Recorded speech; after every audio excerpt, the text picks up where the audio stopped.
Bonjour et bienvenue à la présentation de la résidence L'Indépendance à Toulouse, une résidence LP Promotion, un programme de 28 logements dans le centre-ville de Toulouse.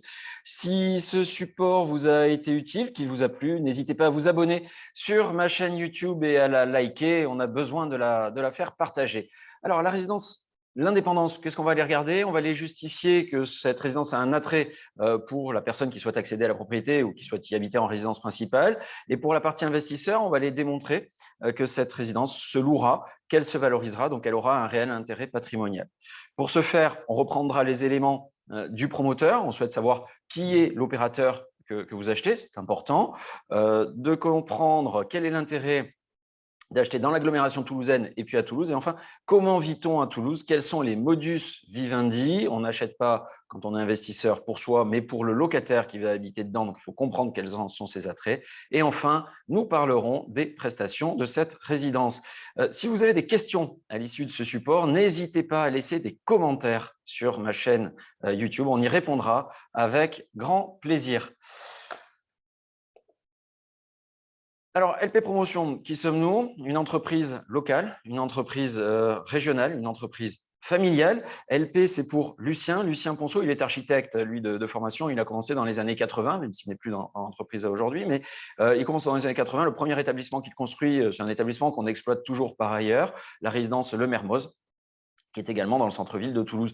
Le gros boom de l'entreprise, ça sera avec l'arrivée de Laurent, son fils, à la tête de l'entreprise. Ça marche aussi pour lui, LP. Et un gros boom dans les années 2000. Pourquoi? Parce que le marché est particulièrement porteur et n'importe qui d'un peu structuré aurait pu faire quelque chose de sympa. Mais Laurent avait une vision de développement d'entreprise, là où son père était architecte. Et finalement, avec quelques opérations, il était bien heureux. Donc, gros développement. Puis 2008, on a recentré notre stratégie sur deux axes. L'axe de la résidence principale, on souhaitait être le leader sur un marché et donc pour avoir cette notion-là, il fallait faire plaisir aux mairies, aux administrations. Hein. Et qu'est-ce qu'elles veulent les mairies? Démontrer que vous faites de la résidence principale. Donc on a développé une force de vente interne, des commerciaux salariés, dont l'objectif va être essentiellement de travailler cette notion d'accession à la propriété et de résidence principale, parce que si je compte sur des gestionnaires de patrimoine pour en faire, je vais pouvoir attendre longtemps. Sur la partie gestion de patrimoine, cette fois-ci, on a souhaité se recentrer sur des cabinets qui pouvaient être de plus petites structures. Pourquoi? Parce qu'ils vont travailler essentiellement par recommandation avec un taux d'annulation qui est meilleur pour nous. Et donc, ça avait un vrai attrait. Maintenant, cette personne-là, il va falloir lui justifier que le logement se loue, se valorise. Il n'y a pas le droit de se planter, puisque sa clientèle, bien, il est assis sur un socle de clientèle est à lui. Et si jamais il la flambe, ça ne marchera plus assez rapidement. Et donc, on va choisir de produire en masse sur l'agglomération toulousaine, 18 000 arrivées par an, 6 000 départs, donc un flux migratoire net toujours plus positif, entre 3 000 et 5 000 créations d'emplois annuelles, et un déficit de logement. Clairement. Donc, bon, ça nous a plutôt pas mal réussi. En suivant, on a développé l'agence de Bordeaux et aujourd'hui l'agence parisienne. On communique donc sur une date de création de l'entreprise à 96, même si l'antériorité est un peu avant. Aujourd'hui, c'est 200 collaborateurs, un capital social à 47 millions d'euros et une cotation Banque de France à 3. Alors, cette cotation Banque de France à 3, c'est elle qui est la plus importante parce que c'est elle qui définit notre capacité à rembourser nos emprunts, en tout cas au sens de la Banque de France. C'est une échelle qui va de 3 à 9. À 3 vous êtes un État. À 9, vous avez déposé le bilan. Donc, être coté 3 quand on est promoteur et donc considéré profession à risque par la Banque de France, c'est un très, très beau score. Et ça veut simplement dire que ça vous sécurise sur la bonne fin de la construction du logement. Alors, une stratégie de croissance, aussi longtemps que je me souvienne, a toujours fonctionné à peu près de la même manière. On grandit 2-3 ans d'affilée, ensuite on fait une année de stabilisation et ensuite on repart. Pourquoi? Parce que c'est relativement facile de vendre plus, on va créer un joli marketing, ça marche bien, mais ce qui est le plus compliqué, c'est de gérer tout ce qui va être relations clients, SAV, ce qui se passe après la livraison. Et si vous doublez votre prod d'une année sur l'autre, forcément, à un moment donné, ça va coincer. Et donc, c'est ce qu'on a fait, 2018, 1300 actes, entre 1005 et 1006 pour 2019, on est sur la même chose en 2020. Et puis, on va repartir sur un cycle de croissance. On a un objectif à 3-4 ans d'aller toucher les 3000 lots et d'intégrer le top 10 France. Aujourd'hui, nous sommes top 13 France. L'entreprise est très orientée responsabilité sociétale des entreprises. Ce n'est pas que des mots. On est labellisé ISO 26000. On est le deuxième promoteur en France à avoir été labellisé ISO 26000. Alors, qu'est-ce que ça veut dire? Ça veut dire tout un tas de choses. Un exemple commençant, 95% des entreprises impliquées dans les chantiers sont des acteurs locaux. notre nomination et notre victoire aux différentes pyramides de la Fédération des promoteurs. Les pyramides, c'est ni plus ni moins que les Oscars pour la promotion immobilière et très orienté sur des sujets nouvelles technologies, développement durable, etc. etc., etc. Voilà pour le promoteur. Rentrons un petit peu plus dans le vif du sujet. Et pourquoi devrions-nous acheter sur la région Midi-Pyrénées, sur la région Occitanie, l'aire urbaine de Toulouse? C'est 1,3 million d'habitants, c'est la 4e aire urbaine française avec des prix qui, eux, sont relativement bas par rapport à la taille de l'agglomération. Près de 20 000 nouveaux habitants par an pour 6 000 départs. Un flux migratoire net entre 12 et 15 000 personnes, en fait, tous les ans, pour entre 3 et 5 000 créations d'emplois et un PLU qui prévoyait, avant la crise sanitaire, entre 4 et 5 000 constructions de logements. Donc, on est en déficit réellement tous les ans sur les besoins en logement. Et la crise sanitaire qu'on est en train de vivre, la faiblesse du nombre de permis de construire octroyés, ne va faire qu'accentuer cette pénurie d'offres et ce besoin qu'il peut y avoir. Les pôles de compétitivité, alors on a tendance à parler très souvent de Airbus, et c'est tant mieux, c'est une très belle locomotive, mais en plus, quand on parle de Airbus, on est très limitatif, c'est-à-dire qu'on ne parle que de l'activité commerciale d'Airbus, et on oublie le spatial, on oublie le militaire, on oublie toute la stratégie autour du déplacement, et puis on oublie surtout toute l'activité économique qui est autour de l'agglomération. On pense à l'Aerospace Valley, on pense au Cancer Biosanté, qui est le plus grand centre de recherche sur le cancer en Europe. Une ville vraiment à la pointe de la technologie avec 26 000 chercheurs et un CHU qui est le 3e CHU de France. Donc oui, une réelle opportunité à aller chercher une ville qui est dynamique, qui continue à avoir de la croissance et de l'économie, une économie forte et un déficit structurel fort au niveau de ces logements. Donc, mécaniquement, on peut penser, quand on a pénurie d'offres, à avoir une augmentation des prix qui arrive en suivant. La ville de Toulouse en elle-même, très dynamique, très diversifiée dans son économie. Donc Airbus, bien sûr Airbus, mais Pierre Fabre, Thales, Continental, AK ou encore Météo France, le plus grand site de France de Météo France, qui est le premier service régalien qui a été délocalisé de Paris par l'État. La première fois, c'était à Toulouse. Alors, c'est aussi des projets, c'est aussi des symboles, c'est aussi un prix Nobel d'économie en 2014 avec l'équipe de Jean Tirole au sein de la Toulouse School of Economics. Et c'est aussi le prix Pritzker d'architecture, qui est ni plus ni moins que la médaille Fields de mathématiques appliquée à l'architecture. Donc, c'est ni plus ni moins que le prix Nobel d'architecture qui a été obtenu en 2020, également pour la Toulouse School of Economics et son nouveau siège. Bon, une ville qui essaie vraiment d'être à la pointe de la technologie sur tout ce qui va être déplacement. On a pu voir récemment dans les journaux télévisés Airbus qui travaillait sur des drones taxis, mais on peut penser aussi à Hyperloop qui a installé son siège de recherche et développement et siège européen sur la base de Francazal, parce qu'il y avait largement la place, c'était une base militaire désaffectée, largement la place pour avoir des pistes d'essai. Donc, une ville qui se veut d'être à la pointe de la technologie, une ville qui se veut d'être jeune, 113 000 étudiants, une ville qui veut innover et avancer. Donc, on va partir du principe que vous êtes convaincus, se positionner sur un investissement sur Toulouse et son agglomération, ça a du sens. À partir de là, comment vit-on dans la ville de Toulouse, une ville qui est très grande? La ville est délimitée par ce liseré noir. La ville fait 118 km². À titre de comparaison, Paris fait 105 km². Bordeaux ou Lyon font autour de 40 km².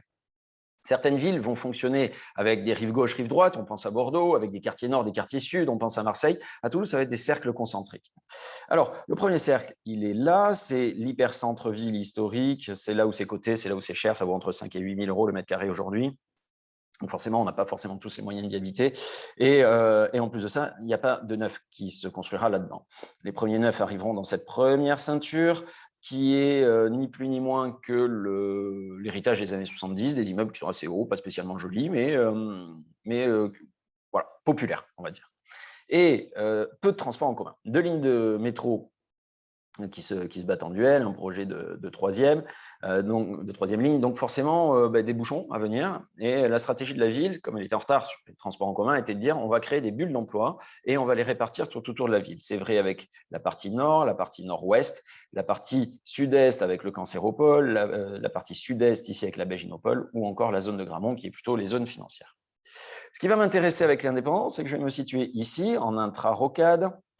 Je vais vraiment au centre-ville de Toulouse et je vais être au cœur de la zone d'activité de Fonder, en tout cas à proximité réellement immédiate. La zone d'activité de Fonder, l'entreprise, les têtes de gondole qui se situe par ici, ça va être Liber avec près de 1500 salariés, Liber Aerospace, qui va enchaîner sur la zone de Fenouillet, qui enchaînera ensuite sur Eurocent, donc ce sera près de 25 000 emplois à proximité absolument immédiate, sans parler de tout le pôle aéronautique qui est ici au nord-ouest.